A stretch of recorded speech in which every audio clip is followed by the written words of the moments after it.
E aí, pessoal, tudo bom? Bem-vindos a mais um episódio do podcast Balão de Fala. No podcast de hoje, a gente vai falar sobre os filmes do Batman de Christopher Nolan, que, assim, tem um lugar cativo no meu coração. Boa tarde, bom dia, boa tarde, boa noite, né, galera? A gente vai falar hoje dessa trilogia que tá marcada, né, no cinema e ensinou muita gente a fazer filme de herói. Já tinha uma base, né, de alguns filmes que vieram antes, mas em 2005, quando é lançado o Batman Begins, ela revoluciona a visão que a gente tem sobre como deveriam ser os filmes de super-heróis na época, né? Nesse podcast aqui, a gente não vai falar só sobre as nossas opiniões, né, dos filmes, a gente também vai contar a história da produção da trilogia. Então, eu acho que a gente já pode começar pelo que pra mim é o ponto mais baixo dos filmes de super-herói, que é Batman e Robin, que é triste, né? Então é o seguinte, tudo começa após o fracasso de Batman e Robin lá em 1997. O famoso Batman do George Clooney, né? Que tem o Bate-Cartão, Bate-Mamilo, é uma bizarrice aquele filme. E, e etc, né? O Christopher Nolan, ele tinha feito Insônia e Amnésia, ou Memento, né, no inglês. E David Goyer, que é o roteirista da trilogia, tinha escrito a trilogia Blade, ou seja, né, assim, tem quem curta, eu acho bacana o Blade 1 e 2, o 3 é horrível. E ele tinha O feito 3 o 3 é o Ryan Reynolds. do Ryan Reynolds, né? Que ele já é o Deadpool desde aquela época, né? Exato. Então, o David Goyer, pra mim, é um absurdo ele ter escrito esses 3 filmes, porque... Aliás, eu acho que ele só escreveu os 2 primeiros, enfim. Porque ele tinha feito só filme ruim. Ele só tinha feito filme ruim até aí. Mas, Nolan chamou ele pra fazer, pra trabalhar no filme do Batman, e em 2003 a intenção era trazer mais um tom mais realista e sombrio pro personagem no cinema, né? Porque a gente tinha... O único filme que tem o Batman mais sombrio é o do Tim Burton. Só que não é um Batman tão realista assim, né? Então a ideia do Nolan era fugir das galhofas e dos exageros dos filmes passados e fazer um projeto mais pautado na realidade do Homem-Morcego, né? Apesar do Tim Burton ter feito um filme mais dark, mais gótico, né? Que é bem a vibe dele. A gente vê muita brincadeira também no filme, tipo, bem cartunesco, né? O Coringa tira uma pistola gigantesca da cintura e derruba o Batwing. A gente tem depois, eu não lembro o diretor, acho que tu falou aí, mas não, tu não falou. O Joe Eu não lembro o Schumacher, diretor de Joe Schumacher. A gente teve Arnold Schwarzenegger Mr. Freeze, como Mr. Freeze, a gente teve Jim Carrey como Charada. Charada. Então, era uma coisa muito cartunesca e foi marcante para a década de 90, né? Cara, A gente que veio depois, né, depois desse filme, né, a gente nasceu depois dos filmes, pelo menos na minha infância eu tenho uma lembrança legal da brincadeira daqueles filmes, mas depois de adulto a gente vê que realmente era muito galhofa mesmo. eu assisti o Batman do Tim Burton recentemente, né? E na época eu lembro que eu morri de medo do Coringa. Eu achava ele muito amedrontador e tal. Só que, bicho, a cena final desse filme é uma galhofa absurda. Tipo, os caras entram na igreja, né? O Batman tá atrás do Coringa na igreja, porque ele quer salvar a Vicky Vale, que é o interesse amoroso dele nesse filme. E aí os caras começam a entrar, os capangas do Coringa começam a entrar, dando cambalhota, dando mortal pra trás, tá ligado? É uma parada completamente absurda, né? Mas assim, a grande diferença de Batman Begins para os demais filmes do Batman era justamente o pouco uso de computação gráfica. Nesse filme do Batman do Tim Burton tem até uma cena que ela é feita em animação. Animação old school mesmo, assim, desenhando na tela e tal. Então o Nolan, ele sempre teve essa marca registrada de não querer usar a computação gráfica quando dá pra fazer a parada real, né? Então, esse Batman Begins se caracterizou, principalmente na época, assim, por ter um filme com um uso máximo de efeitos práticos. Né? A gente também teve uma nova roupagem pro Batmóvel, sendo agora um tanque de guerra, que eu acho eu acho muito massa, sabe? E o traje do Batman nesse filme também, embora eu tenha um problema com o Batman que não mexe o pescoço, eu acho isso meio estranho. Também, Mas, tem um problema muito grande com isso. mas eu acho bacana toda a ideia do traje, dele pegando o traje lá nas indústrias Wayne e tal. Então vamos lá. O filme ele estreou em 2005 com um orçamento de 150 milhões de dólares e teve uma bilheteria não tão alta de 375 milhões de dólares. Porém, já na época isso aí foi considerado um sucesso, porque também tinha toda a parte do marketing, né, e do valor embutido que os filmes têm, né, de venda de camisa, de brinquedo, essas coisas. Então, assim, também tem que ser lembrado que na época os filmes de herói não eram essa maluquice que é hoje, né? O cara faz um filme de 250 milhões de dólares de orçamento e faz 1 bilhão, né? Em 2005... E. Pode Posso falar. falar? E na época, a gente tinha alguns filmes saindo, né? Nada do nível, tirando um desses filmes que eu vou citar, nada do nível de Batman Begins, né? A gente teve Electra em 2005, Quarteto Fantástico em 2005, Mulher Gato em 2004. Aí a gente tem o ponto mais alto dessa geração, pra mim, de super-heróis, que é o Homem-Aranha 2, do Tobey Maguire. A gente teve o Demolidor, X-Men 2 e o Hulk lá em 2003, do Ang Lee. A concorrência para filmes de heróis em alta qualidade, eu acho que ele só batia de frente ali, só tinha filme para bater de frente ali o Homem-Aranha 2. O resto era muito abaixo. Eles foram dois filmes que mudaram a geração dos heróis, na minha visão. E tem o Hulk do Ang Lee, que pra mim é o filme mais subestimado da história, porque eu adoro esse filme. Né? Inclusive, assim, o Batman Begins junto com o Homem de Ferro, né? O Batman Begins é de 2005 e o Homem de Ferro é de 2008, que também é o mesmo ano de Cavaleiro das Trevas. Mas foi basicamente ali que os filmes de herói começaram a galera começou a entender como é que funcionava. Tipo assim, não, vamos fazer uma parada mais realista. Lógico, também com o Homem-Aranha do Sam Raimi, mas pensar, tipo, vamos fazer uma parada mais realista, menos caricata.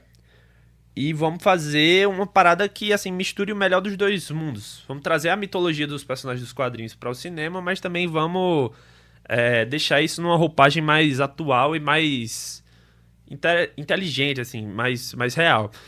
E isso é muito uma parada que eu falo lá no canal, né? Pra quem não sabe, eu tenho um canal chamado Entre Tiras no YouTube.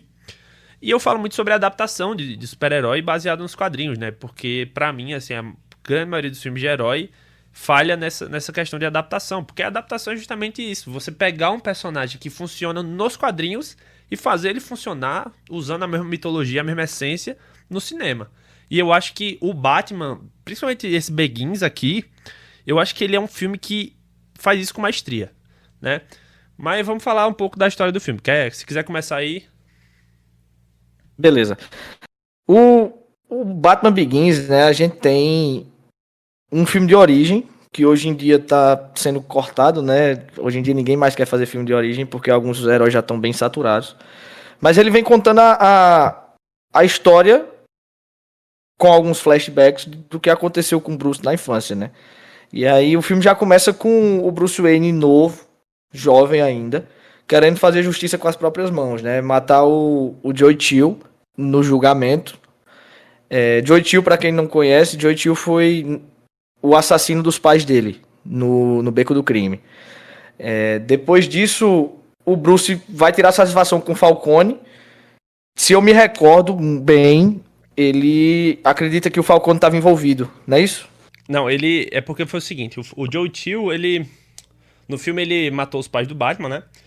Inclusive, nessa nova mensal do Batman, na parte da Detective Comics, que é a outra revista do Batman mensal, da Panini, estão falando muito sobre esse arco aqui que eu acho que quem faz é o Tom Taylor, ou é o Tom King, enfim. Eles falam muito sobre essa parada do Joe Chill e os pais do Bruce, é bem bacana. Mas enfim, o Joe Chill, ele mata os pais do Batman e vai preso. E na prisão, ele descobre muita coisa do Falcone, né? E aí o Falcone, ele manda matar o Joe Chill porque ele sabe demais. E é por isso que o Bruce Wayne vai ter essa situação com ele, né? Porque meio que o cara... meio que ele remove do Bruce a vingança que ele queria fazer. E eu acho isso muito bacana, porque a cena que o Joe Chill é morto na frente do Bruce, ele com a arma assim na mão e tal, e ele percebe e fala... Ele, assim, é muito boa. A atuação do Christian Bale nessa cena é incrível. Ele olha assim pro Joe Chill e faz tipo... E agora? Porque eu tava planejando matar o cara, tá ligado? Eu tava planejando matar esse cara. O cara foi morto na minha frente, eu não vou poder matar ele. E eu também não tenho mais propósito de vida nenhum. Tipo assim, eu vou fazer o que agora? E aí que ele vai falar com o Falcone. Depois que ele fala com o Falcone fala, tipo, ó, aqui é a cidade, meu irmão, você não sabe de nada dessa cidade. Você é um playboyzinho que mora numa mansão completamente afastada da cidade, você não sabe de nada. Quem manda aqui sou eu, tal, então boa sorte aí vivendo sua vida e reze pra nunca perder essa mordomia que você tem, porque você não sabe o que é Gotham. E aí, saindo de lá, ele entrega o casaco pra o mendigo, né? E queima Era isso que eu todos ia falar agora. os documentos dele. E aí ele tem o estalar, né? O estalo na cabeça dele de virar o Batman, coisa que é diferente dos quadrinhos. Nos quadrinhos ele tem isso antes de começar a... Tipo assim, ele nunca pensou em matar o Joe Chill. Mas eu acho muito bacana essa adaptação que o filme faz aqui na história, porque deixa tudo muito mais interessante, né? Positivo. E nessa busca em ser o Batman, em melhorar, em se encontrar, ele tem um treinamento com o Henry Ducard, né? Que posteriormente, e a gente já sabe, spoiler pra você que tá escutando e nunca assistiu o filme, ele se revela o Ra's al Ghul. E nesse treinamento, que tem aquela cena, a cena de treinamento, né? Toda essa parte do filme, ele virando literalmente um ninja, né?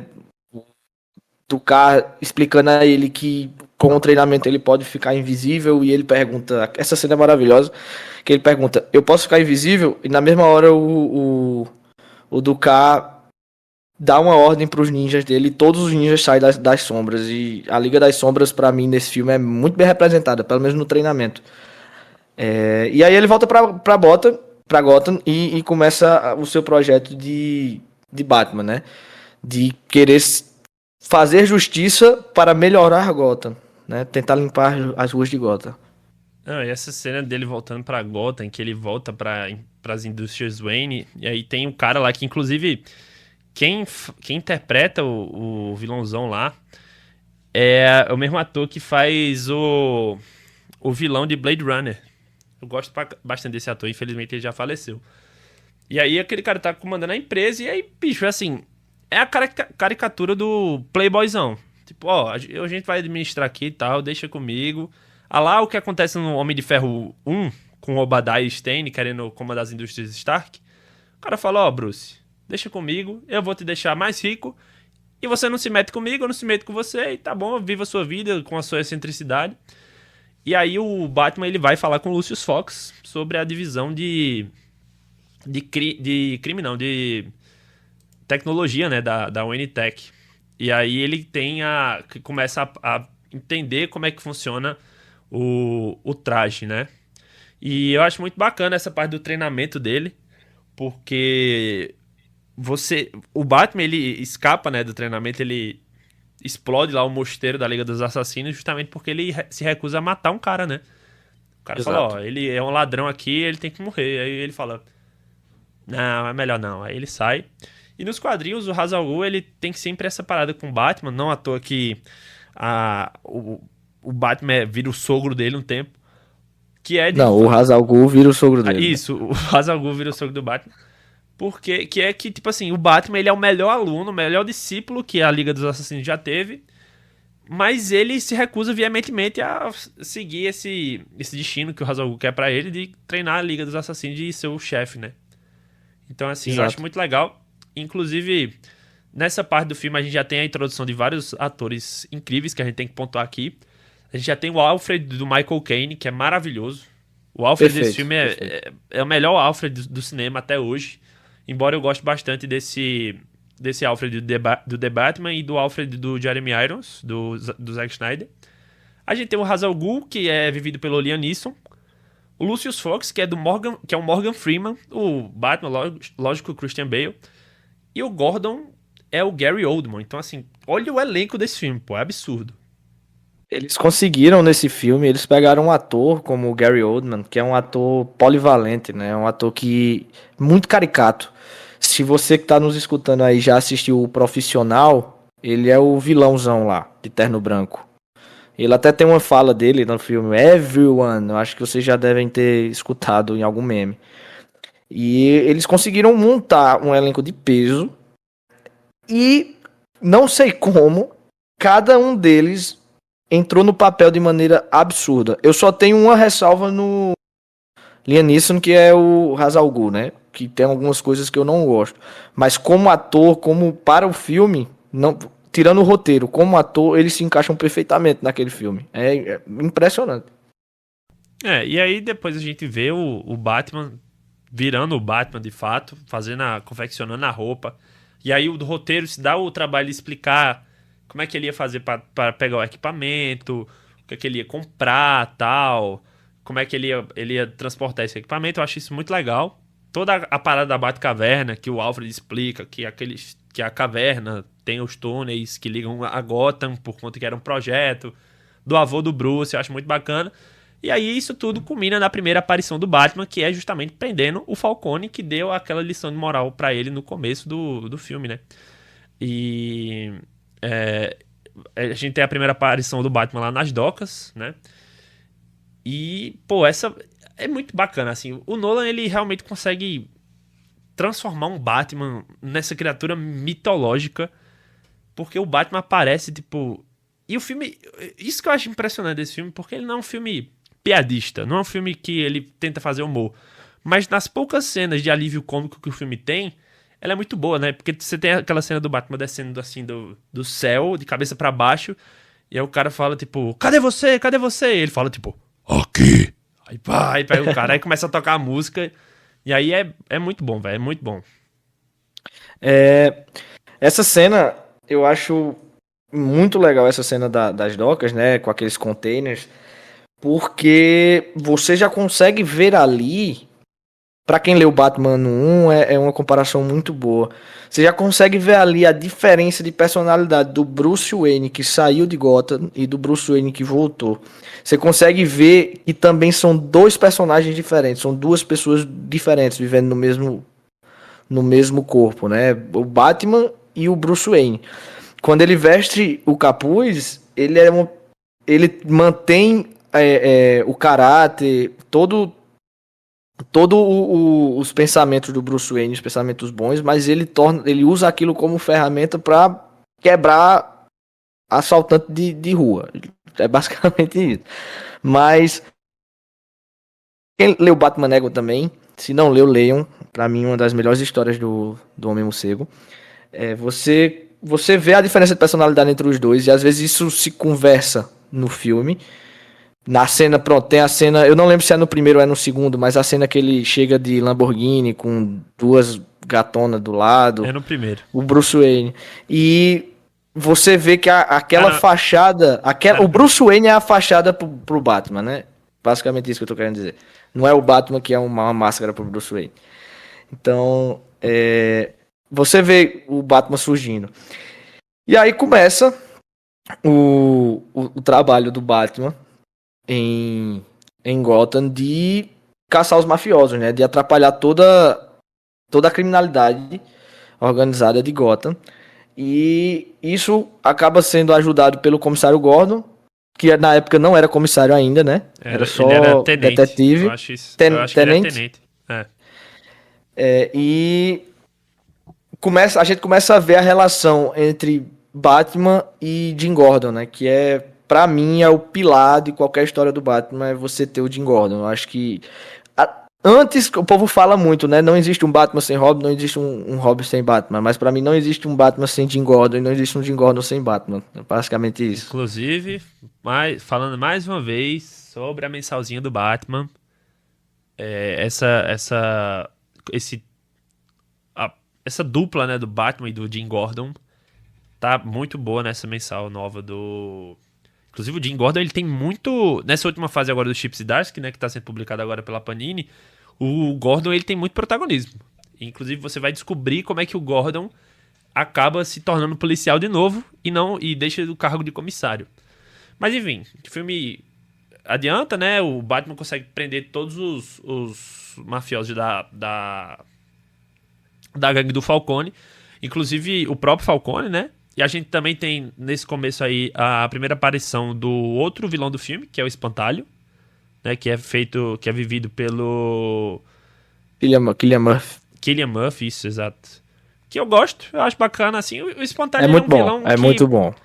Ele é um vilão que, se tiver um ator que consiga transparecer a loucura, já é igual Coringa, assim, tipo, ele é um vilão que... Mas eu gosto desse espantalho. Eu acho que a adaptação dele pro filme foi muito bem feita. Aquela cena em que ele joga o gás no Batman, né? E começa a aparecer muito morcego. Ele joga o gás e taca Nos fogo no monstros. Batman.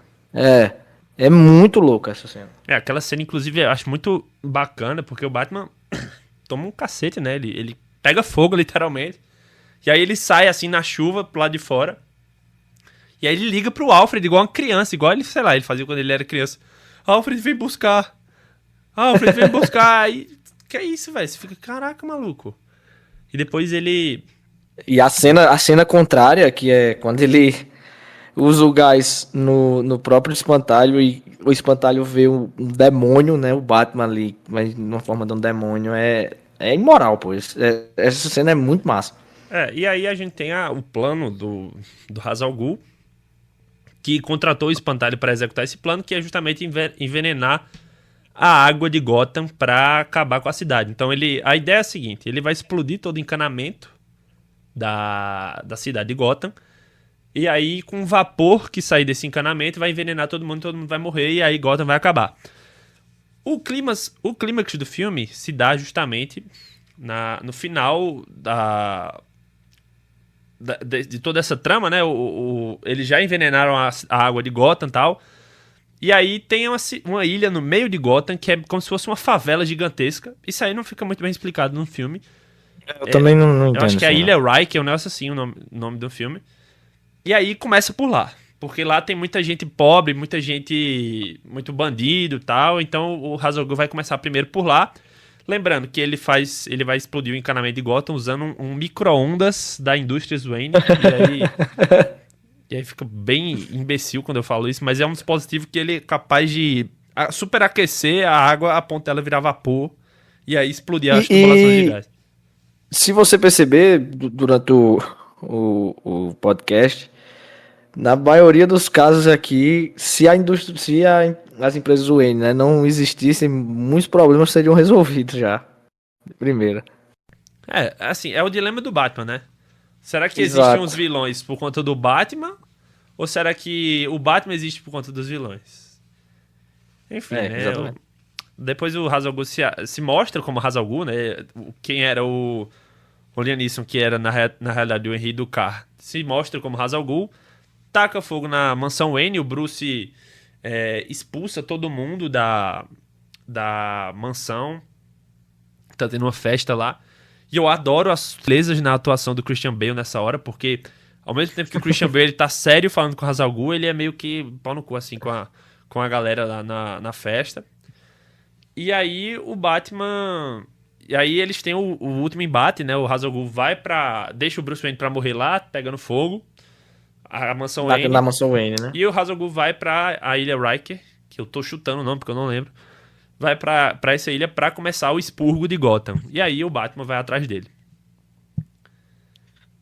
E aí eu acho que... nessa batalha aí, essa cena final, eu acho muito, muito massa. O comissário Gordon entra no Batmóvel. O Batman e o Ra's al Ghul taca o pau dentro do metrô. Eu não sei se é metrô, porque metrô é embaixo da terra, né? Ali é o quê? Um bondinho? É um trem. É um trem. Um trem. É o trem das Indústrias Wayne. E uma coisa que eu não gosto nessa cena... Sim, aí a Rachel também, né? Ali quando ela tá na ilha Riker, eu tô usando o nome que você usou pra gente padronizar. Não, vai na fé. Mas eu não sei se é. E a Rachel descobre, né, que o Batman é o Bruce Wayne e o Bruce Wayne é o Batman. Antes disso. E uma coisa que eu não gosto nessa batalha final, que quando o Jim Gordon já destrói, né? O Jim Gordon destrói os pilares do trem. O Bruce deixa o Ra's al Ghul pra morrer, que é uma coisa que eu, como leitor de história em quadrinhos e leitor do Batman, eu não concordo muito. Porque ele fala assim, eu não vou lhe matar, mas isso não quer dizer que eu tenho que lhe salvar. E deixa isso faz o menor sentido, inclusive.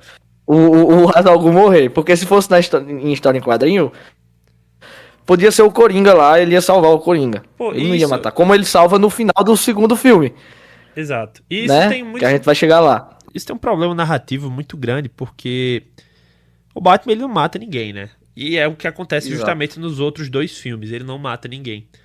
Só que o que eu acho mais imbecil dessa cena é porque poderia ter sido resolvido de uma maneira muito melhor. Tipo assim, sei lá. Ele salva o Ra's al Ghul, e aí a parada explode lá, e aí o Ra's al Ghul fala, tipo, você é muito fraco e tal, e aí ele entra nas chamas e morre. Podia ser resolvido assim. E aí o Batman não matou ninguém, tá ligado? Tipo, ele só não Não, impediu o cara de se mas matar, o mas. que.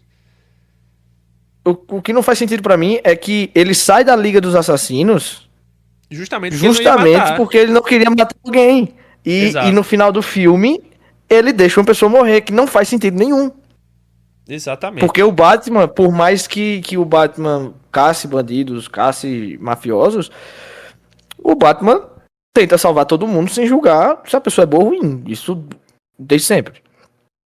Então, não Exatamente. esse finalzinho não faz sentido. Poderia ter sido resolvido de várias outras maneiras. É. Aí o Batman acaba o filme e tal, e aí o Batman vai falar, o Bruce Wayne vai falar que vai reconstruir a casa dos pais e tal, não sei o quê. E aí o filme se encerra com uma cena que deveria ter sido uma cena pós-créditos, mas aqui as cenas era no final do filme, né? Porque elas faziam parte da narrativa. Exatamente. Inclusive é uma coisa que eu acho muito bacana. Pra mim não faz sentido nenhum ter uma cena pós-créditos. Porque o que tem a cena pós-créditos? É só pra gerar o É só hypezinho. pra gente ver os créditos e ler lá do pessoal. Exatamente, não faz o menor sentido. E aí temos a carta do Coringa, né? O Gordon Sim. chega assim pro Batman e fala, ó, a gente recebeu isso aqui, a carta do Coringa. E aí já dá uma pista para o segundo filme. E isso eu acho maravilhoso. Maravilhoso. Absurdo, absurdo de bom.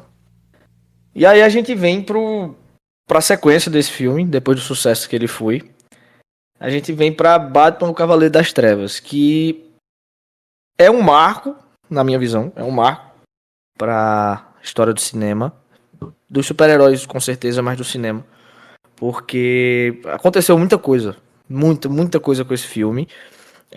Além do filme ser muito bom, teve outros poréns, né? Que eu acho que o pessoal já sabe. A gente vai falar ao decorrer do que a gente fala desse filme. E após o sucesso desse filme, a Warner começou uma campanha muito grande de marketing em cima do Cavaleiro das Trevas.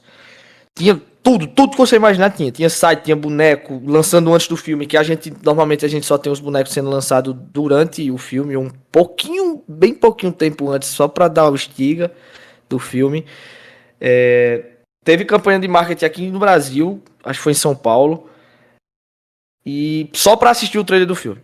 Só pra isso. E a campanha de marketing foi muito forte, baseada no personagem principal, pra mim, desse filme, que é o Coringa.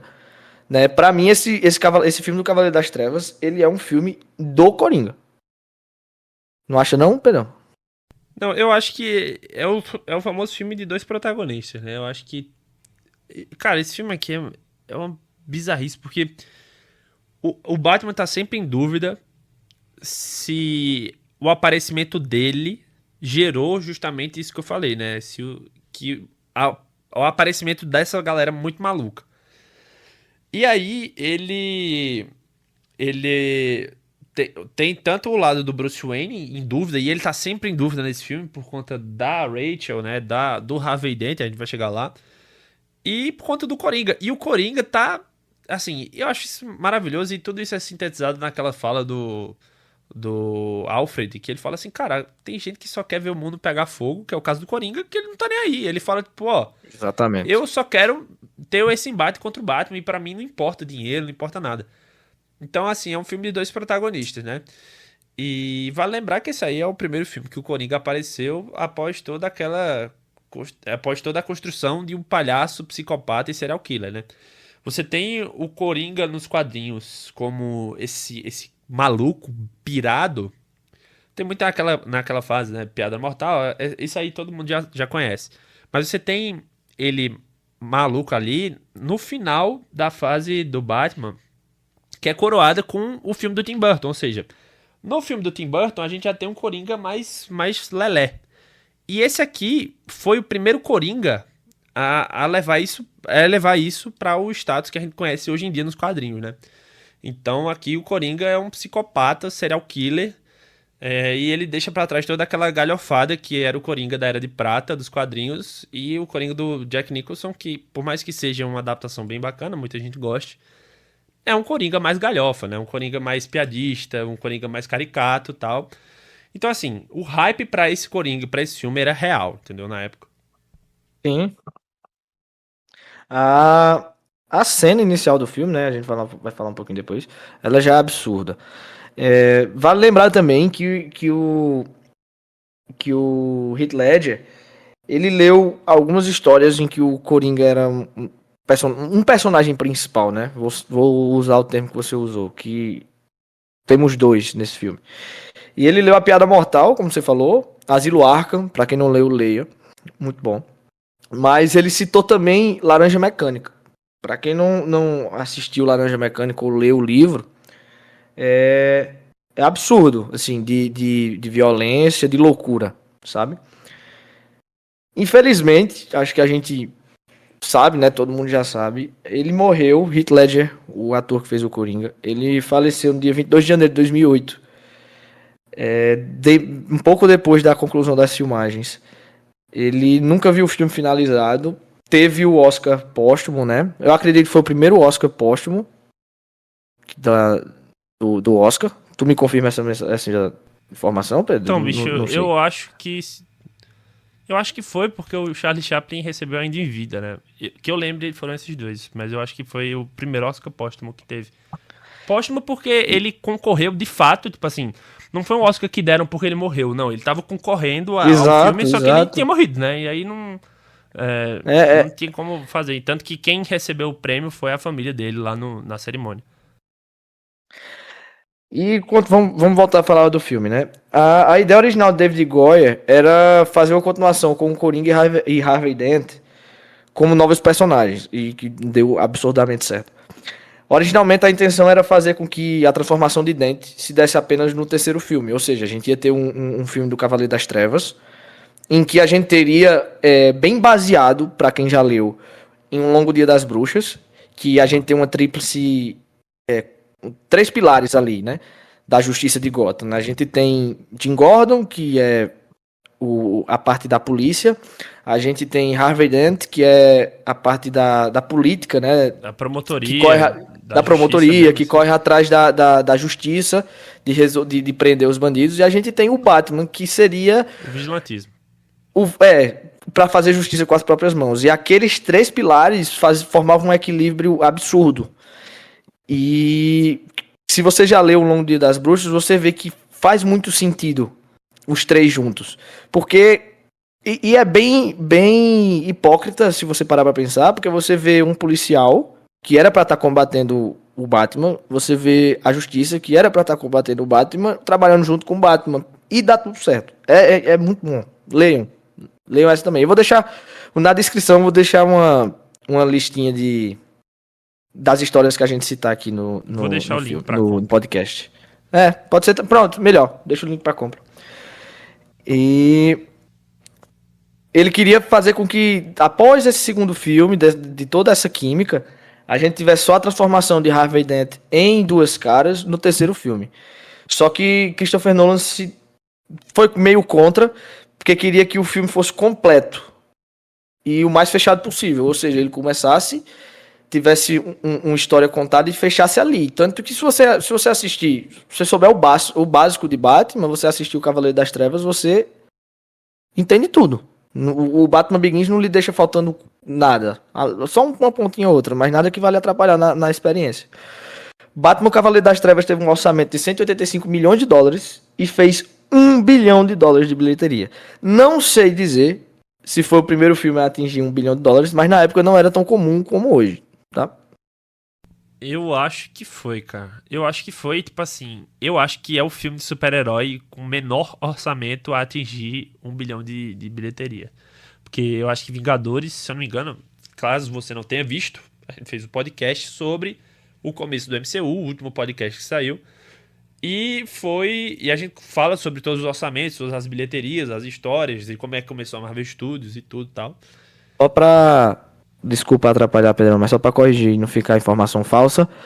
Primeiro filme a arrecadar US$ 1 bilhão foi Titanic. Tá. Ah, não, achei que tu tava falando sobre filme de herói. Não, filme de herói com certeza foi ele, eu acho. É, eu acho que. Então, exatamente, eu acho que filme de herói foi ele, que não tem como não. Mas, assim, é um absurdo, né? Você transformar US$ 185 milhões em US$ 1 bilhão é maluquice. Mas, enfim, vamos para a história do filme, né? O filme começa com Harvey Dent na caça contra os mafiosos. E aí a gente. Eu não comentei na. A gente não comentou nesse último. Nesse último. Do último filme, mas a gente tem a personagem da Rachel Dawes aqui no filme.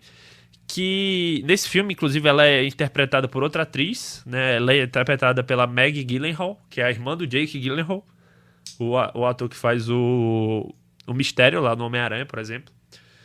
E ela é uma personagem completamente criada para o filme para ser o interesse amoroso do Batman, tá? Então ela não existe em nenhum outro filme, em nenhuma outra mídia. Ela é completamente criação do Christopher Nolan e do David Goyer.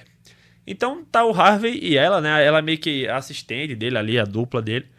E eles estão na caça dos criminosos que estão enfraquecidos após as ações do Batman do primeiro filme, né? E aí o Coringa surge e a cena que o Coringa aparece pela primeira vez é muito absurda, bicho. É muito absurda. Mas eu queria falar agora nesse começo sobre uma parada que eu acho muito sutil do roteiro do filme, muito inteligente, que é justificar a mudança do traje do Batman do primeiro filme para o segundo filme com uma parada no roteiro, né? Ele fala, ó, por mais que esse traje aqui seja maior, ele é maior, ele é mais grosso, ele é mais pesado. Mais parrudo. É mais parrudo. Exato, ele é mais parrudo. Eu não tenho tanta mobilidade, eu preciso dessa mobilidade para evitar tomar tiro, entendeu? Porque por mais que eu tome tiro e não sinta, eu prefiro não tomar tiros. E aí o Lucius Fox fala, então, peraí. Tem essa versão aqui e tal, a gente desenvolveu, não sei o que lá. E aí, isso é justificado na trama, né? Então, o Coringa surge e ele fala assim, ó, pros criminosos, né? Tem aquela cena do lápis que é maravilhosa. O Coringa surge e fala, ó, eu quero só matar o Batman. Que tal vocês me darem um dinheiro pra matar o Batman? E a galera, os caras falam, porra, quem é tu, maluco? Tá ligado? O Batman já tá atazanando a gente há tempos. E tu acha que tu vai matar o Batman e tal. E aí o Coringa prova o ponto dele. Então, o Bruce Wayne, ele começa a ver, nesse mesmo tempo, esperança em Gotham City, numa Gotham City mais limpa e mais pura. E ele começa a perceber, ele começa a pensar, né, que a missão dele já acabou. Ele limpou a criminalidade de Gotham. Tem um cara ali, o Cavaleiro Branco, né, que fala no filme, o Harvey Dent, que ele considera um símbolo incorruptível e talvez o seu possível sucessor, surgindo. E aí, no meio disso tudo, o Coringa começa uma série de assassinatos completamente coordenados com figuras públicas, por exemplo, o prefeito, o comissário, a promotora. Então começa essa onda de assassinatos para justamente mostrar a fragilidade da cidade. É muito, muito bem escrito esse filme. Essa parte dos assassinatos lhe prende demais. Eu já assisti o filme milhões de vezes e toda vez que eu assisto eu fico tipo vidrado na tela, porque é muito bem escrito. Não é um do nada, tipo, vou matar o prefeito e vai lá e mata o prefeito. Não, tudo é explicado, porque e assim, em pouco tempo você entende como todos os assassinatos foram feitos. É muito bem escrito. E quando o Coringa começa a mostrar a fragilidade da cidade, né, trazer pessoas que seriam intocáveis sendo tocadas, o Batman precisa utilizar as tecnologias de sonar que o Entech está criando para deter o Coringa, né? E essa tecnologia eu acho muito massa, porque o Lucius Fox, que criou, né, esse dispositivo todo, ele não quer que o Bruce Wayne use, porque ele acha que tá ferindo, tipo, a ética, porque você tá usando todos os celulares da cidade pra, tipo, tentar rastrear Ele mapeia a cidade inteira, né? Pra quem assistiu o filme, e tentar rastrear o Coringa. E você tá invadindo a privacidade de todo mundo. Ele usa isso aí E no aí, começo do filme pra pegar aquele chinês lá na China, né? sim. O chinês que é o contador da máfia, é o cara que lava o dinheiro pra E não é máfia. do nada, né? E não é do nada que isso é usado. Tipo, isso é introduzido lá no começo do filme. Que Exato. parece só ser uma cena legal. E depois eles trazem pro final do filme pra trazer uma resolução. Antes disso, depois desses assassinatos, eles querem. A polícia quer prender o Batman, né? Querem que o Batman se entregue, querem que o Batman se entregue. E Bruce Wayne fala pra, pra Rachel, Não, né, mas a que gente vai se esqueceu entregar. a gente esqueceu de falar que a polícia quer que o Batman se entregue porque o Coringa fala assim, ó, eu só vou parar de matar gente, só vou parar de matar o pessoal quando o Batman se entregar. E aí começa uma pressão social, tipo assim, ó, o Batman tem que se entregar, porque senão a matança não vai acabar. O próximo da lista que tá pra ser morto é o próprio Harvey Dent. E aí o Harvey Dent faz uma jogada de mestre, né? Porque o Batman fala, eu vou me entregar. A Rachel fala, tá, eu não queria que isso acontecesse, mas é o jeito, tal. E aí o próprio Harvey Dent fala, eu sou o Batman, porque daí ele já Não, garante. mas antes disso, a gente tem uma cena espetacular, porque tem um cara que descobre que o Bruce Wayne é o Batman, Ah, tem aquele né? cara Tem isso. o baba-ovo lá das empresas Wayne. Que ele trabalha pra Wayne Enterprise, né? Que ele descobre isso, que o Bruce Wayne é o Batman, e aí ele vai no Lucius Fox tentar subornar o Lucius Fox, né? E isso e o Mas, Lucius Fox dá uma mas volta nele. essa cena é depois. Diz. Essa cena é depois que É depois? É, depois. Eu também achava que era antes no filme. É depois do Harvey Dent se Eu também entregar. achava. Porque daí ele fala, tipo assim, ó, o Harvey Dent não é o Batman, tal. Porque justamente o Batman, o Harvey Dent se entrega, ele é levado pela polícia. O Batman descobre quem é o Coringa, onde o Coringa tá. O Coringa prende o Coringa, tem aquela cena do caminhão, né? O caminhão que dá a cambalhota lá, que ficou muito famosa na Genial essa divulgação do cena. filme. Que eles fizeram um caminhão de verdade e dá um mortal. E aí o Batman, ele tá tão puto assim com o Coringa que ele quase mata o Coringa, né? E aí o Gordon, que tinha sido dado como morto após esses assassinatos que o Coringa fez, o Gordon, ele protege o prefeito de tomar um tiro, e aí ele é dado como morto. O Gordon aparece e salva o Batman e prende o Coringa, e aí, inclusive aí, porque o comissário de polícia foi morto, que o Gordon vira o comissário de polícia novo, né? Então assim, o filme ele vai construindo tudo, ele vai trabalhando todos E os uma coisa vai núcleos. puxando a outra, uma coisa vai puxando a outra. É E muito, as muito coisas vão bem feito acontecendo esse ao filme. mesmo tempo, é muito absurdo. E aí, depois que o Harvey Dent tá em segurança, que a Rachel tá em segurança, que inclusive eles estão tentando lá interrogar o Coringa, né? Que tem aquela cena do interrogatório, que começa o interrogatório e tal, com a Rachel aparecendo, ela tentando tirar informação, o Harvey Dent olhando. E aí que o Coringa você descobre, né? Você deduz no filme que o Coringa se permitiu ser preso. E aí sim que a gente tem a cena do cara lá, tal, na TV. E aí o Coringa rapta a Rachel e o Harvey Dent e obriga o Batman e a polícia pra escolher quem será salvo, porque assim, a polícia sabe que a única pessoa que pode chegar a tempo de salvar alguém é o Batman. E o Batman também sabe disso, e aí o Coringa fala, ó, você vai salvar quem? O Cavaleiro Branco, o seu possível sucessor? Ou a mulher dele? E aí, tipo assim, eu não sei no filme, isso é uma parada que eu tava me perguntando antes da gente começar a gravar. Se o Coringa descobre que o Bruce Wayne é o Batman, e aí por isso que ele rapta a Rachel, ou se ele foi só na cagada lá. E aí é muito Eu acho que louco, é ele, muito louco isso, ele só porque... pegou a namoradinha do Harvey Dent. Eu acho que foi só isso. Tipo, eu vou pegar o Harvey Dent e vou pegar outra pessoa. Quem é que eu vou pegar? Pra fazer com que o Harvey Dent enlouqueça. Porque ele bota pra conversar os dois. Então ele fez, não, eu vou pegar a namoradinha dele, porque os dois vão estar à beira da morte, um conversando com o outro. Isso, eu acho que foi por isso que ele escolheu, entendeu? E aí ele é muito sagaz, bicho, porque ele... Ah, é verdade, é isso mesmo. Porque tanto que É. ele fala pro Batman, fala, ó, a Rachel tá no endereço tal e o Harvey tá no endereço tal. E aí ele deduz que o Batman vai atrás da Rachel, tá ligado? Ou do Harvey, no caso. Que ele vai encontrar a Rachel. Eu acho que ele dá, o que eu entendi, posso ter entendido muito errado. Eu acho que ele dá um endereço invertido. Não, então, ele dá um endereço invertido, só que ele acha que o Batman vai atrás do Harvey Dent. Que ele indo atrás do Harvey Dent, quem ia morrer Ele salva a Rachel, ele ia exato, salvar a Rachel. Exatamente. Ele ia chegar lá pra encontrar o Harvey, porque o Coringa não sabe que o Batman é o Bruce Wayne. E ele iria salvar a Rachel. E quem ia morrer era o Harvey, e aí o plano do Coringa tava feito. Só que daí o que o Batman faz é justamente ir atrás da mulher que ele é apaixonado, que é a Rachel. Então o plano do Coringa é completamente frustrado. Só que chegando lá, ele encontra o Harvey Dent. Então o plano do Coringa é frustrado, a Rachel morre, o Batman fica triste pela Rachel, o Harvey Dent queima o rosto dele, eu acho isso muito bacana, tipo assim, beleza, ele queima o rosto completamente uniforme na metade do corpo dele, igual o dos caras, né?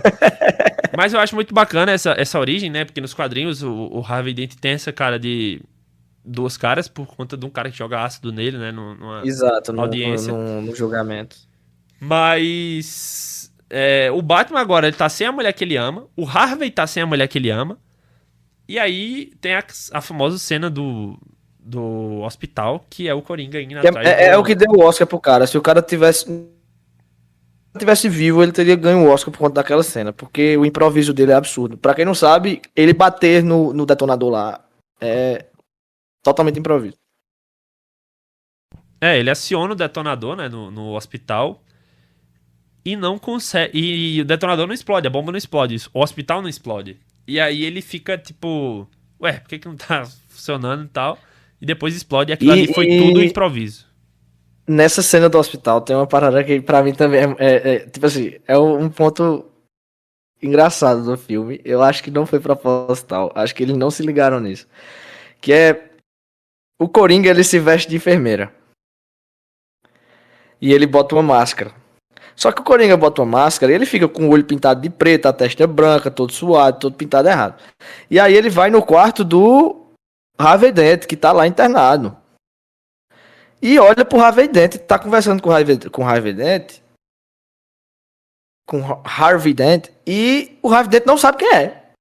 Ele tá vendo os dois olhos pretos, a testa branca. Ele tira a máscara assim que começa. Não. Ele olha e depois, quando ele tira a máscara, aí o Harvey Dent começa a se debater. Pode olhar no YouTube, pô. É sério, pô. Pode olhar isso. E a cena é muito boa, né? Porque o Coringa fala tipo assim, ó, você quer me matar? Você quer me matar? Ué, quem foi salvar você foi o Batman. Quem traiu você, eu só consegui raptar vocês porque a polícia se vendeu pra mim. O que tá errado é o sistema, irmão. Eu só tô usando como uma arma. O sistema tá todo corrompido. Você tá tentando travar uma briga que não tem sentido. Não vai chegar a lugar nenhum. E aí ele até dá a arma na mão do... Isso aqui, pô, é absurdo mesmo, assim.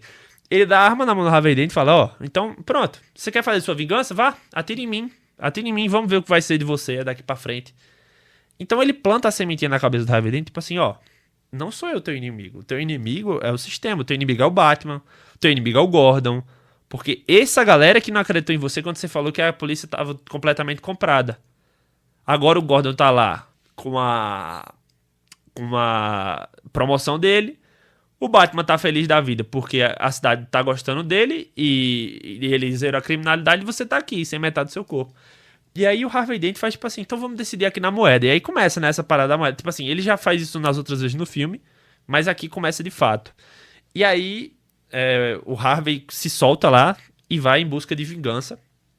E ele vai atrás primeiro do cara, né, que levou ele para o galpão, que deu a carona para ele pro galpão, pro Coringa explodir lá. E depois vai atrás da René Montoya, que inclusive está lá no filme, né? A René Montoya, pra quem não sabe, é uma detetive da polícia de Gotham, que nos quadrinhos também já foi a Questão, né? A super-heroína Questão. Inclusive nessa fase agora das mensagens da DC, mais uma vez, ela é a Questão. Essa personagem, né, René Montoya, pra quem não leu o Departamento de Polícia de Gotham, né, leiam.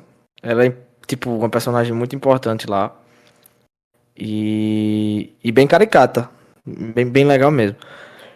O Harvey Dent, nesse filme, eu acho muito bem adaptado. O filme inteiro é perfeito, mas assim, eu acho muito bem adaptado. A cena, tá ligado a cena do carro? Acho que ele tá com, não é Falcone não, ele é com outro lá. Com Moroni. Não é com Moroni que ele tá no carro? Isso. Que aí ele joga a moeda pra matar o Moroni e ele, tipo, a moeda diz que Moroni não é pra morrer, aí ele não mata. Aí ele joga a moeda pro motorista, pô. É genial essa cena. E ele pula Aí o motorista do carro. morre. Mas É genial essa cena. Retificando, não é a René Montoya. Ele pula do carro não, ele bota o cinto. Não, ele pula do carro. Não, cara, ele bota o cinto, porra. Eu acho que ele pula do carro. Enfim, não é a René Montoya, tá? Eu falei errado. O nome dela é Ramírez no filme. É tudo com R. Então Tudo com R. corta isso aí do podcast. E aí, beleza. O Batman salva o Harvey. A Rachel morreu. O Harvey Dent tá nessa missão dele aí por vingança. O Coringa consegue roubar todo o dinheiro da máfia, né? Como pagamento por ter matado o Batman, né? E aí ele assume o controle de toda a bandidagem de Gotham e tal. Tem até aquela cena que ele queima aquela pilha de dinheiro, que é muito legal. Que ele fala assim, não, eu só tô queimando a minha parte aqui, vocês podem ficar com o resto. E aí a gente tem o final do filme, aquele clímax, que é o Harvey Dent indo atrás do Jim Gordon pra ter a vingança dele, da família do Jim Gordon, e o Coringa pegando 2 navios de pessoas, ou seja, tanto prisioneiros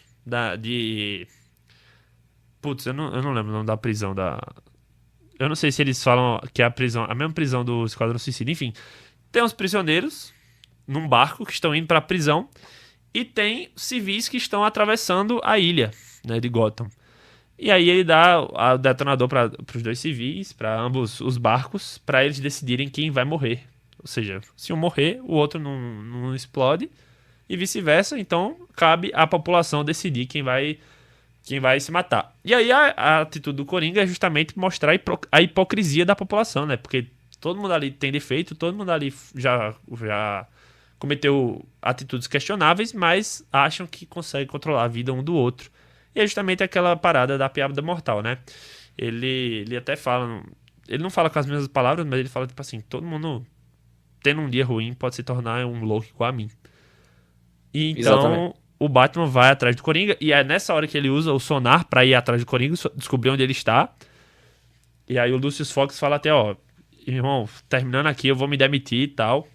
E aí o Batman fala, não, terminando aqui você pode botar o seu nome, sua senha, que ele vai queimar todos esses computadores e a gente nunca mais vai usar isso aqui. Mas agora eu preciso passar por cima da minha moral, passar por cima do que eu acho certo pra deter esse cara, porque senão muita gente vai morrer. E aí é justamente o que ele faz.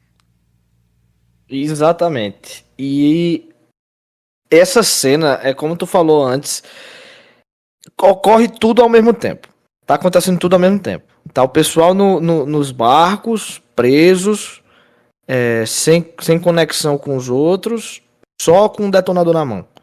E você começa a ver a moral do pessoal dos 2 lados, né? E a gente pode trazer esse papo para os dias atuais, não vou entrar muito nisso. Mas você vê as pessoas corretas querendo matar, acionar o detonador porque os outros já eram presos, já tinham feito coisas erradas. E você vê do outro lado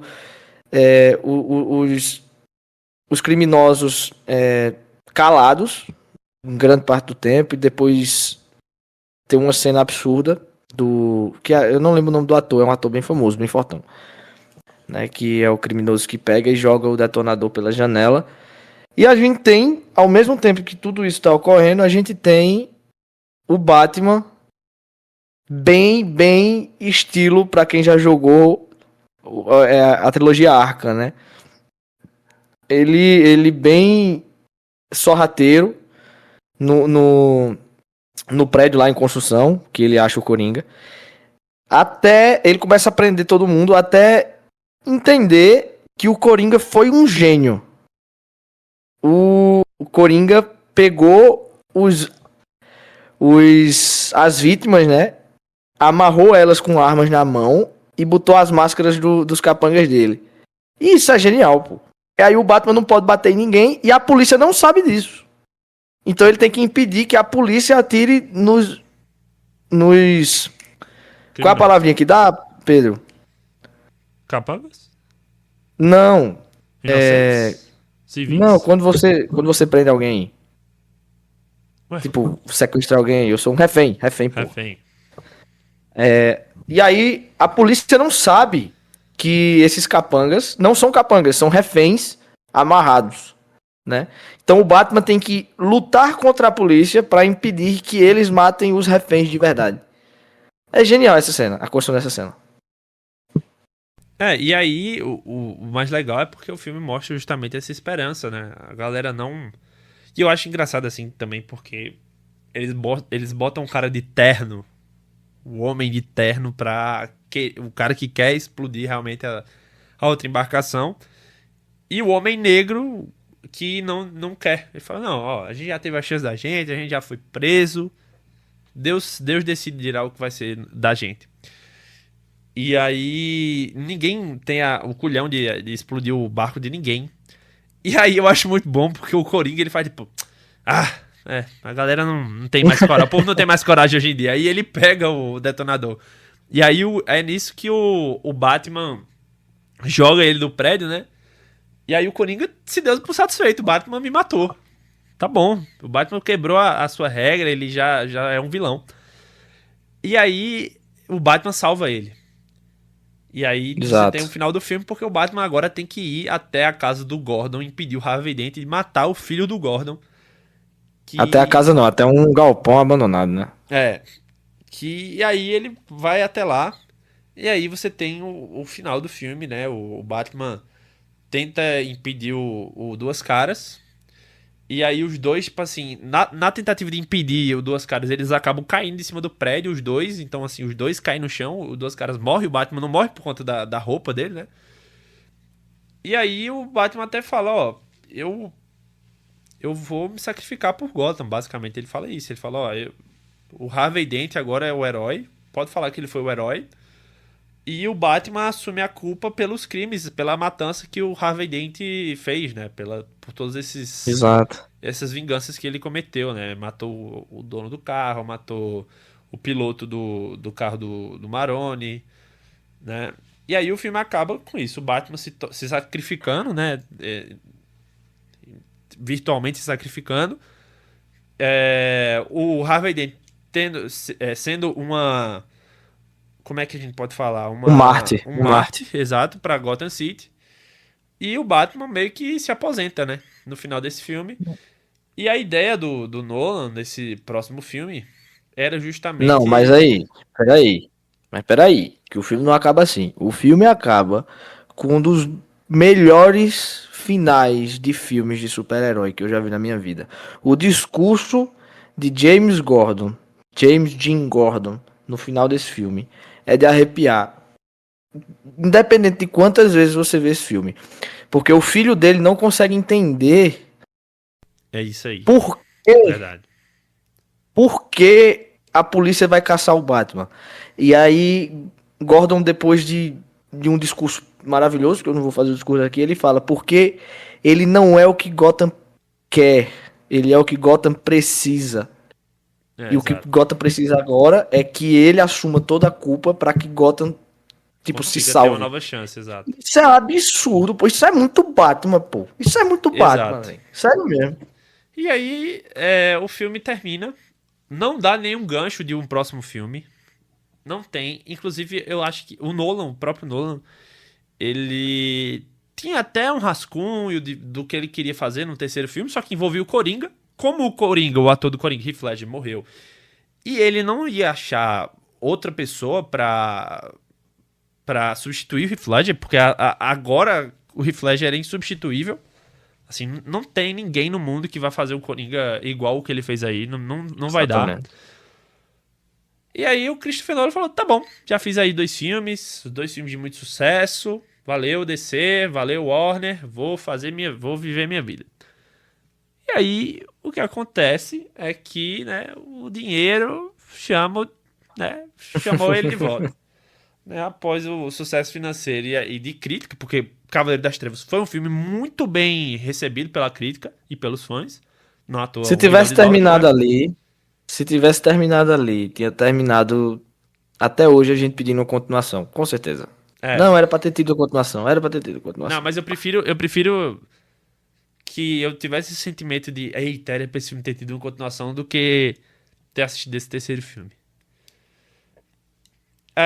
Vale lembrar que o Christopher Nolan, ele trabalhou nesses filmes inteiros com o irmão dele e com David Goyer, ou seja, os três faziam um roteiro. Os três davam ideias do roteiro e tal. Então, o Nolan chamou o David Goyer e o irmão dele e deu a ideia do Cavaleiro das Trevas Ressurge. E aí, assim, esse filme ele tem inspiração em muitos quadrinhos do Batman. Ele tem inspiração em A Queda do Morcego, que é o arco de origem do Bane. Ele tem inspiração em Batman Messias. Muita inspiração, se você for parar pra pensar. E ele tem inspiração em Batman Terra de Ninguém também. Então, ele queria fazer um Batman parecido também com o Cavaleiro das Trevas, de Frank Miller, né?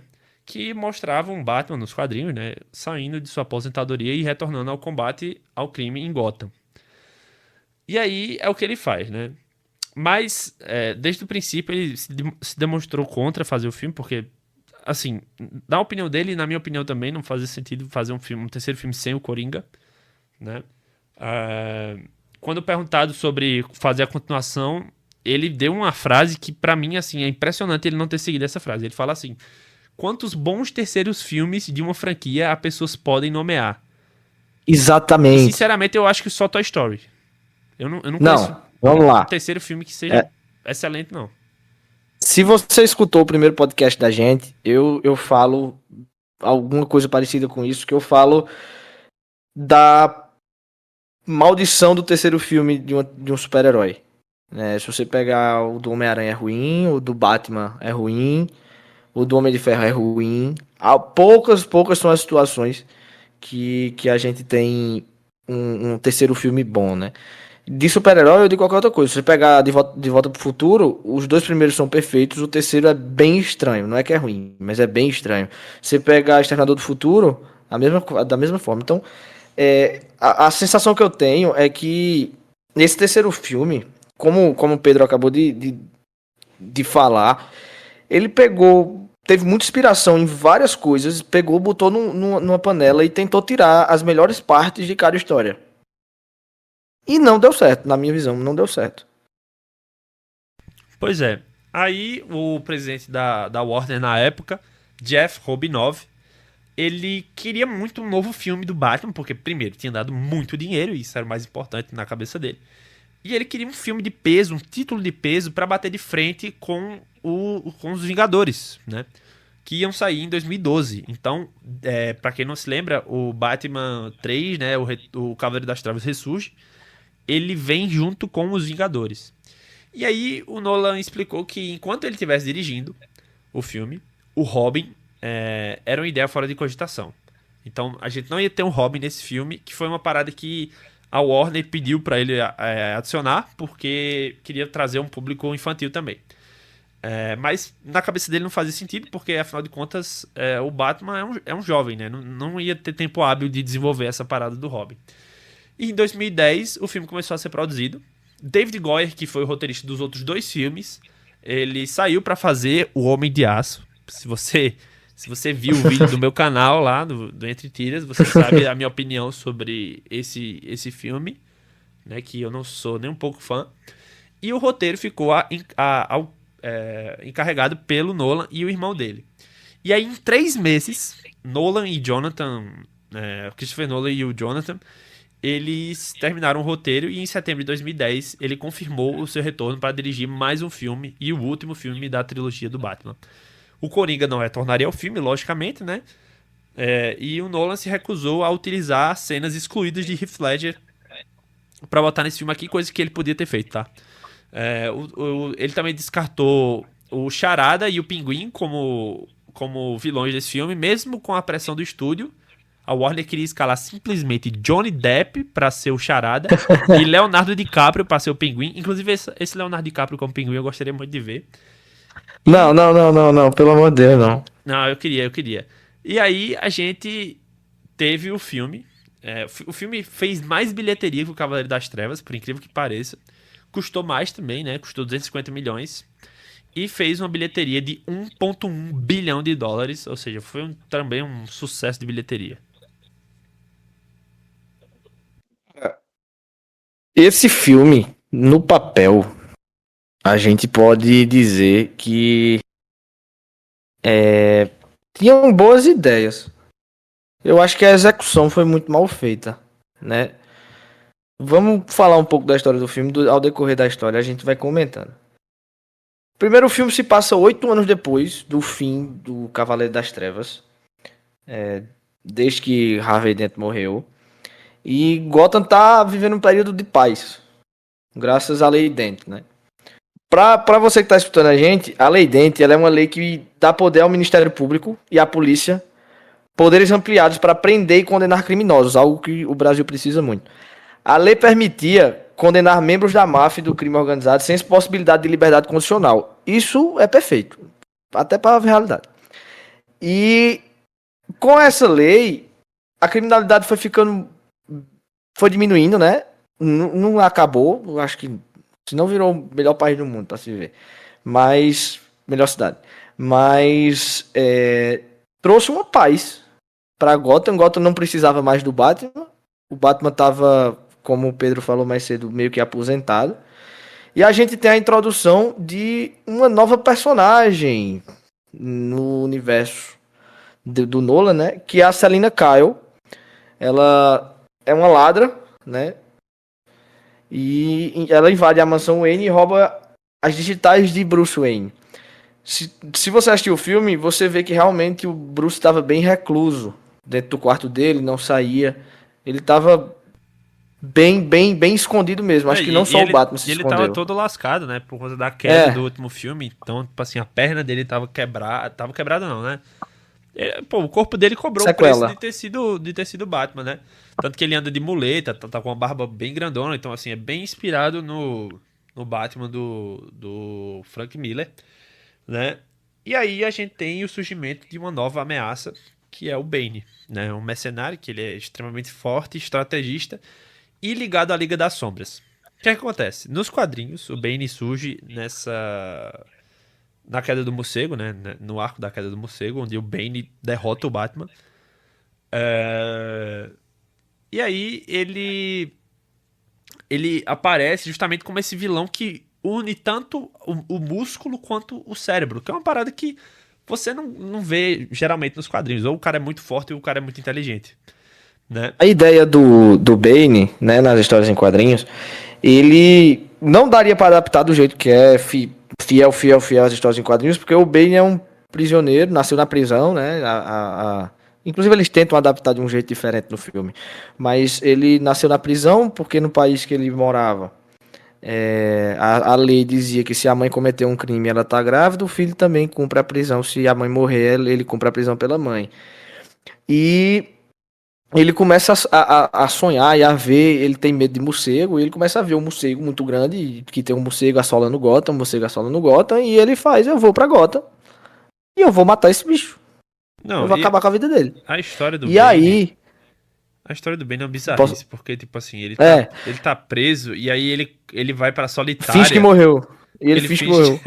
Ele começa a comer uns ratos, e aí ele fica super bombado comendo rato. Tipo, como é que pode, porra? Não, aí, mais o que adaptaram pra esse filme, que é algo... Adaptaram não, né? Fizeram bem inspirado, mas não tem muita coisa a ver como foi na história em quadrinho.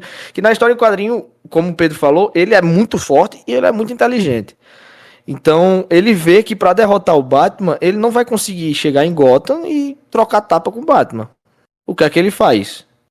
Ele explode o Arkham. Ele solta todos os vilões do Batman. E aí o Batman tem que ir derrotando um a um. E o Batman vai batendo um a um, até que acaba todo mundo. Só que quando acaba todo mundo, ele tá exausto. Porque ele passou dias e dias prendendo vilão. E aí, quando ele tá exausto, o Bane vai lá e quebra a coluna dele. Que foi mais ou menos o que acontece no filme. Mas assim, tipo, bem longe. Mas foi. Nessa parte eu gostei da adaptação. O Bane, ele orquestra um plano pra isolar Gotham, então assim, o Batman Terra de Ninguém, ele é adaptado aqui. Ele explode as pontes, ele explode locais de comércio, ou seja, tipo assim, sei lá, farmácia, tá ligado? Ele dá um jeito de destruir isso aí pra galera realmente sucumbir ao estado mais selvagem do ser humano, né? Então, a ideia dele é justamente mostrar a mentira que foi o legado do Harvey Dent, porque ele não foi herói coisíssima nenhuma, como a gente já viu no último filme, e mostrar pra Gotham que Gotham não é esse paraíso. Gotham ainda esconde muita gente ruim. Então, voltando a pessoa para o seu estado mais primitivo, ela vai se mostrar uma pessoa ruim e aí sim vai ser feita a justiça com o expurgo, que é justamente o plano do Ra's al Ghul. A ideia de trazer o Bane como membro da Liga das Sombras é justamente perpetuar esse plano do Ra's al Ghul lá do primeiro filme, que na minha opinião é muito raso assim, é uma ideia muito Também fácil. acho. Tipo, é muito fácil você simplesmente falar, ah, não, aquele cara não conseguiu, vou fazer agora. Tipo, porra, pense em uma coisa melhor, tá Tu, ligado? tu lembra quem é o juiz do expurgo? É o O espantalho. espantalho, né? Isso é muito massa no filme. Eu gosto dessa parte. Porque mostra literalmente que ele soltou os bandidos e que os vilões. Eu acho que se o Coringa, se o Heath Ledger estivesse vivo, ele apareceria nesse filme, mesmo nesse roteiro diferente. Se fosse esse roteiro. Porque ele solta os vilões do Batman, né? Então os Não, vilões é. do Batman que estão vivos aparecem. Mas só quem tá vivo é o espantalho. Então E assim, é meio que adapta, né? o filme ele não mostra nem um pouco do Coringa, assim. O Coringa ele realmente não tem nenhuma Nada, menção, não nem é nem nada. citado, não é nem, quer dizer, para não dizer que não é mencionado, tem no final do filme tem uma imagem lá que só se você for muito bem bom de vista você vê o Coringa, né? Acho que você já viu essa imagem, Pior que não. Pedro.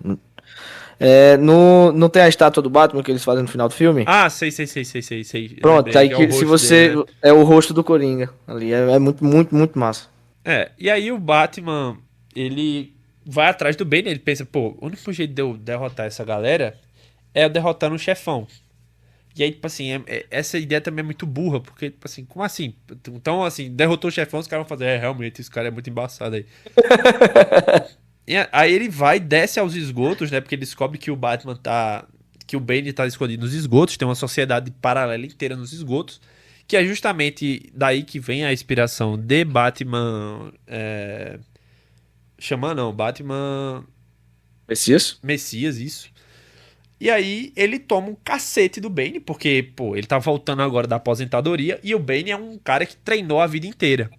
Né? Porque o Bane, até então, aqui no filme, ele é um cara herdeiro da Liga dos Assassinos, que treinou a vida inteira na prisão, sacou? Que O conseguiu Bane é o Venom, né? Exato, não, ironicamente, que ele conseguiu escapar da prisão e tal. Então, assim, você fala, esse cara é embaçado. E aí ele derrota o Batman em combate, quebra, entre muitas aspas, a coluna do Batman e aprisiona o Batman lá na caverna prisão que ele ficou preso quando era criança. Ele descobre que o Bruce Wayne é o Batman, né? Afinal de contas ele estava com o Batman prisioneiro. E aí ele começa a ir atrás do que o Bruce Wayne possui, ou seja, ele começa a ir atrás dos Batmóveis que ele tem lá nas indústrias Wayne, das armas do Batman e volta isso tudo pra Gotham. O Batman está lá na prisão, o Bruce Wayne está lá na prisão, e aí ele precisa agora sair de lá pra voltar pra Gotham pra estabelecer a paz na cidade. E aí, bicho, aí que o filme até aí, sinceramente, até aí o filme tava indo bem pra mim. Porque Não, bem, é Não, não, muito. não. Ele não chega, Tava ele não se legal, compara, tava ele não se legal. compara aos primeiros. Até aí ele não se compara aos primeiros. Mas até aí eu não tinha nenhum problema com o filme. Era só um filme meia boca. Quando ele chega nessa prisão, Não, tem até uma cena, né, do Alfred, quando o Bruce, acho que é quando o Bruce decide voltar a ser o Batman, né, que é uma cena que representa muito o que o Alfred é pro Batman, que ele fala que imagina o Bruce no futuro, né, com uma mulher, com uma esposa, viajando, né? Ele fala até o lugar que eu não lembro. Mas ele não Florença, eu queria, acho. ele não queria aquele final. Ele não queria que, porque ele sabia que se o Batman ele voltasse a ser o Batman naquela situação, poderia ser o fim dele, né? E tipo, é bem Batman isso também.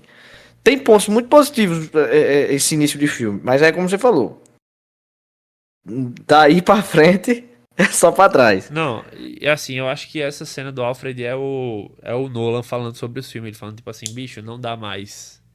Não dá mais. Faz sentido. Batman, vai viver sua Faz vida, deixa eu sentido. em paz, fique em paz aí e tal. E aí, beleza, o Batman ele começa a entender mais sobre a origem do Bane. Meu Deus do céu, ele começa a entender mais sobre a origem do Bane e fazer essa reconstrução física e espiritual pra se recuperar e conseguir subir a muralha da prisão. Toda essa ideia da muralha da prisão, que tipo assim, se você conseguir escapar, subir lá e escapar, Você escapar.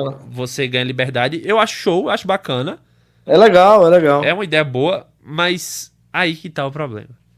A gente descobre que. A gente descobre agora no filme, não. O filme ainda deixa como Bane, sendo o que escapou. Mas a gente descobre mais pra frente que quem escapou foi a Talia Al Ghul, Ou a seja, o filha do Bane é a Ra's al Talia, Ghul. tá ligado? É isso, na minha cabeça assim, Exatamente. o Ou seja, Bane é a Talia. O Bane não todo é o Bane. O o Bane é só um treinamento. fortão. Exato. Todo o treinamento e a inteligência do Bane em tudo que aconteceu, na verdade não foi o Bane, foi a Talia. E aí você faz. Meu Jesus Cristo. É Mas só um enfim, fortão, é só um fortão. por enquanto ele não sabe, o Batman não sabe. Então o Batman fala, não, eu tenho que subir aqui. O Bane é filho do Ra's al Ghul, eu tenho que ir lá destruir ele e tal.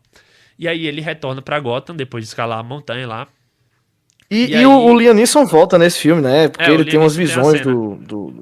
do Ra's al Ghul. O Liam Neeson tem uma cena lá na prisão. Mas aí, beleza, o Batman volta pra Gotham. Ele volta pra Gotham e inspira uma resistência, né? Os policiais aposentados, a galera que tá de saco cheio pra lutar contra o Bane. E aí você tem toda aquela cena da batalha final. A gente não E falou. tem uma cena que é muito Gotham, você falando disso aí agora, que é quando o personagem que eu não lembro o nome dele, que é um policialzinho novo lá. Ele, John Blake, né? Acho que é John Blake. Isso.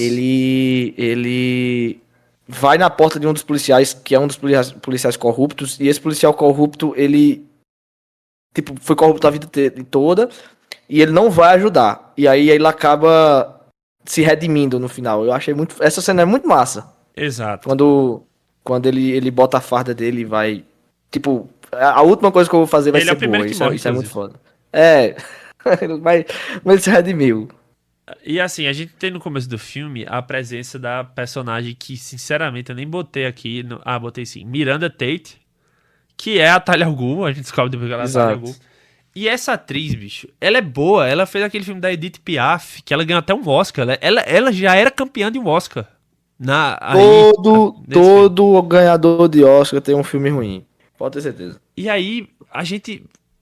Você não compra, primeiro, você não compra. Quando você descobre que ela é a Talia al Ghul, você não compra de maneira nenhuma. Porque, pô, não é possível que essa guria aí, magrela desse jeito, subiu aquela montanha. Mas enfim, aquela montanha não, a paredona da prisão. Mas ela subiu. Porque o negócio é o seguinte: ela era a única mulher na prisão. Que ela nasceu na prisão. É a mesma coisa do Ben dos quadrinhos, só que é ela. E ele protegia ela porque ela é uma menina, né? E a gente meio que imagina que poderia acontecer com ela. E aí esse cara protege ela e ele é espancado na hora que ele tenta fugir com ela. Aí ela foge e ele é, tipo, literalmente linchado lá dentro. Aí porque ele foi linchado, ele não morreu. Ele ficou sem voz. É impressionante. Esse filme é maravilhoso. Não, ele não consegue respirar, pô. Por isso que ele usa máscara. Não, mas ele só vem usar a máscara depois do cacete. Não, então, mas ele respira muito mal. Aí depois que ela faz a máscara pra enfim, bicho, é uma merda essa ideia. Eu fico imaginando assim o Christopher Nolan fazendo o roteiro do filme. Que E aí ele merda eu tá tô sentado fazendo. assim com o irmão dele e faz tipo assim: bicho, e se a gente pegar o Bane e pegar a origem que a gente já contou e transformar ele na Talia al Ghul? Aí o irmão dele deve ter feito: é massa mesmo, é massa mesmo. Boa ideia, boa ideia. Vamos botar isso aqui no filme. E aí, beleza. Essa personagem da Miranda Tate, ela é meio que o novo caso amoroso do Batman nesse filme. Eu não sei porquê, o Christopher Nolan Não faz repetiu sentido. isso. Ele repetiu isso, então a Miranda Tate é o caso amoroso do Batman e a Selina Kyle também ao mesmo tempo. E aí o Batman, ela é meio que uma das acionistas da empresa Wayne, das empresas Wayne. Então, tipo assim, ela tem acesso a uma bateria. É tipo uma bateria, mas é uma bomba nuclear, né? Uma energia nuclear que dá energia pra Gotham City. E aí ela planeja explodir Gotham City, assim como o pai dela também planejava destruir Gotham City, ela quer fazer a mesma coisa. E aí você descobre que o Bane era um completo imbecil, que só, sei lá, protegeu a mulher, então ele era meio que um herói incompreendido, mas aí ele matou um monte de gente num estádio de futebol antes, e, enfim. E aí, Gotham tá à mercê desse cara, a bomba vai explodir, a Mulher Gato tá ajudando o Batman no que pode lá Pra procurar, né? Porque ela pra procurar bota a a bomba bomba. no caminhão, né? Exato, ela faz um plano de mestre, assim, ela manda, tipo, 3 caminhões, assim, na cidade, e aí um deles tá a bomba, então eles não têm muito tempo Ela hábil. podia ter mandado 255 caminhões diferentes, mas ela só manda 3, que é pra ficar mais fácil. É porque, exato. Aí o Batman pega a bomba, leva lá pro mar, explode. Você pensa que o Batman morreu. Eu dei graças a Deus que Não, ele tenha calma, morrido. calma, calma. E Ah, meu Deus aí, do céu, tem a cena que ela morre ainda. Meu Jesus Cristo. não, tem a cena que ela morre, que ela faz e morre. Maravilhoso. Só que pra mim, vem aquele negócio, você tá fazendo uma pilha de bosta, mas você pode botar pelo menos uma cerejinha em cima, sabe? E dizer assim, não, eu terminei bem. O filme foi ruim, foi, mas eu terminei legal. Depois que explode lá o negócio, tem 2 cenas que são desnecessárias. O filme, depois que o Batman explode, tem a cena que a estátua do Batman, homenagem ao Batman, o povo reconhecendo. Tem outro discurso do Gordon, que é maravilhoso. E durante esse discurso do Gordon, aparece a cena do Alfred em Florença, lembrei a cidade, Florença, olhando pro horizonte e balançando a cabeça.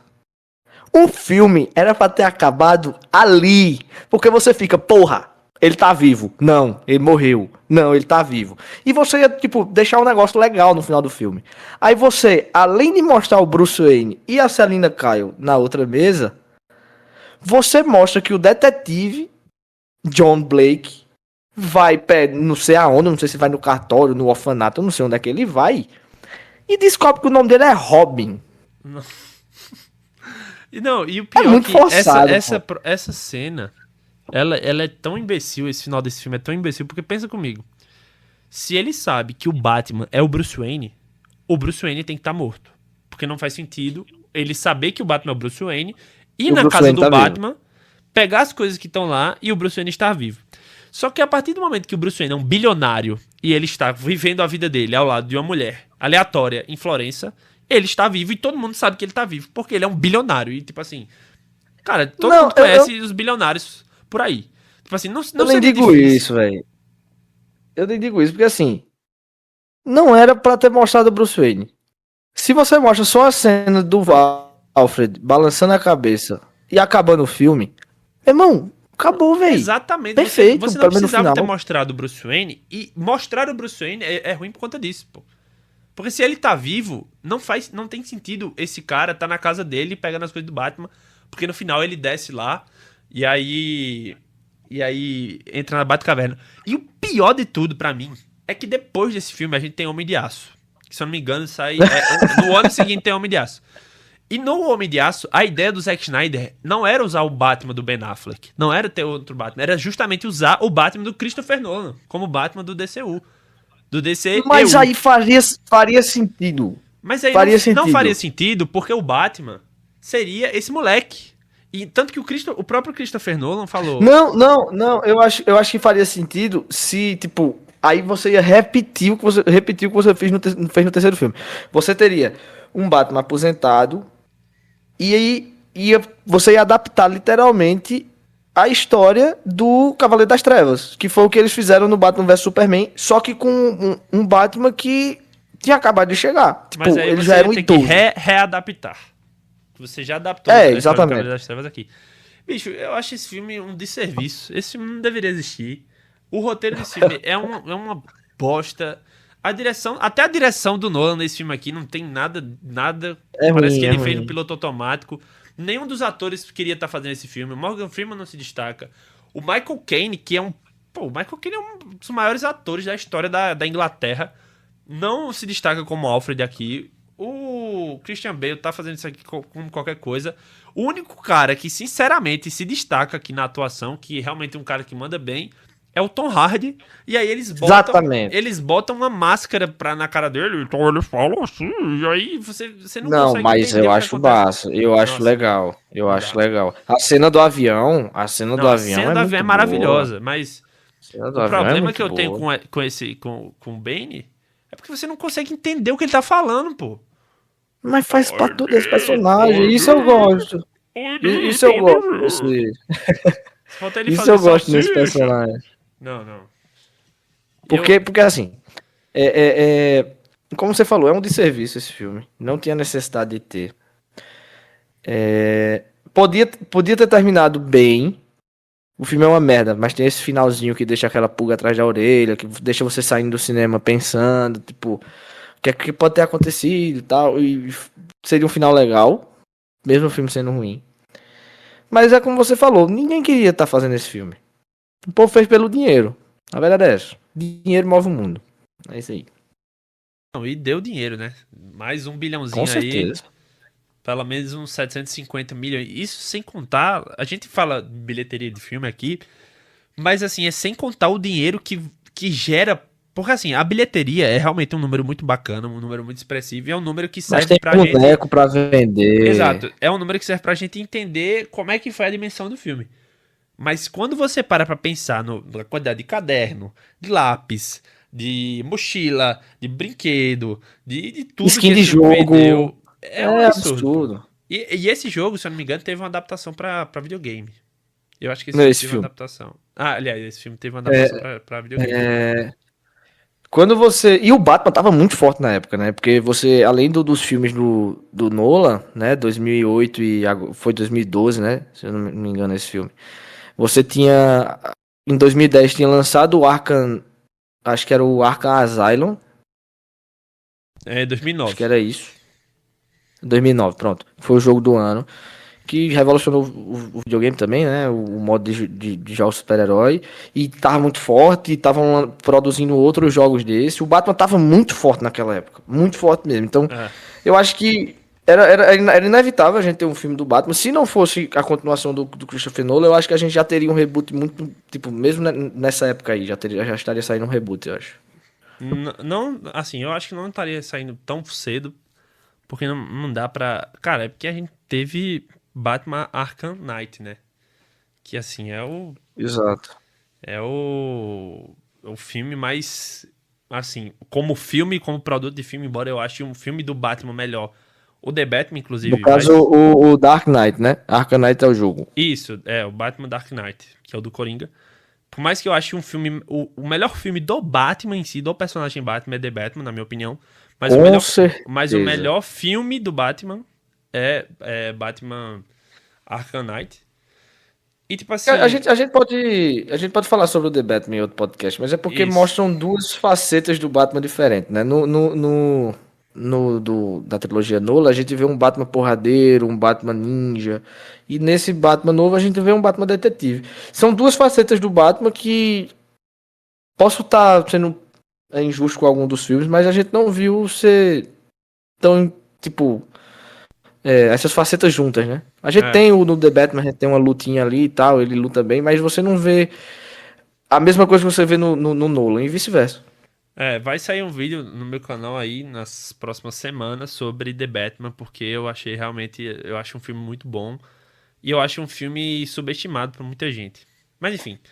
Esse foi o podcast de hoje. Se você gostou, por favor, recomende aí para seus amigos. Clique no gostei se você estiver escutando no YouTube. Vai sair novos podcasts durante as próximas semanas. O próximo podcast que a gente vai gravar é sobre o DCEU. Aliás, o DCU e o final do DCEU. Ou seja, o final do Snyderverse e o começo desse novo universo cinematográfico da DC e do DC Studios. Então fique ligado aí. E é isso. Espero que vocês tenham gostado. Tamo junto. Bernardo. Queria agradecer a vocês mais uma vez a audiência. Fica ligado nas redes sociais da gente. Sigam o Balão de Fala. Sigam o Entre Tiras também, tanto no Instagram quanto no YouTube. Deem sugestões de temas que vocês querem que a gente debata por aqui.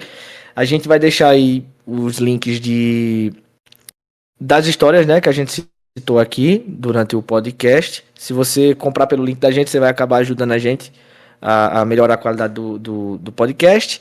E é isso. Muito obrigado mais uma vez e até a próxima.